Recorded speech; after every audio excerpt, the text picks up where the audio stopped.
When I think about the Sikorsky, and this is going to be a little bit of a rant, I'm not against the company, but rather against the idea of taking a manned platform and looking to adapt it to be unmanned. You're talking about an extremely exquisite asset that you're already deeming to be, not worth putting in harm's way. And it's not just because you don't want to have a human lose their life or take the risk of losing a human. It's also because these platforms are slow to build. They take, and they're extremely expensive.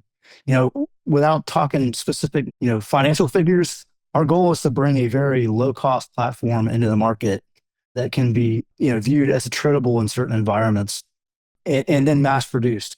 You know, we need the Sikorsky to be able to perform its mission. If we lose one of those in the field, it'll be a significant emotional event for whatever unit that thing came out of. Whereas with our platform, our goal is that these will be somewhat ubiquitous, like a Land Cruiser or a Pajero. That if you lose one in the field, you'll have another one right there behind it.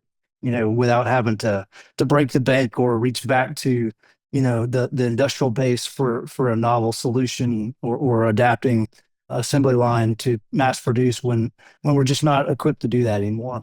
The second part of that is just the exquisiteness of the supply chain of airframes like that. We're already fairly limited, and again, this transcends the Sikorsky or any. It's just the idea of looking to try to mass produce, our existing fleet.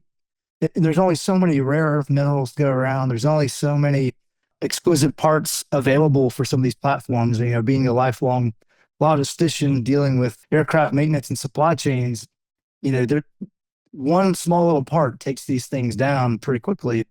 And so if we're already dealing with these, sort of self-inflicted wounds by optimizing our own supply chains, why would we think that it'd be a great idea to take the pilot out of it and throw it into harm's way, and lose the whole platform?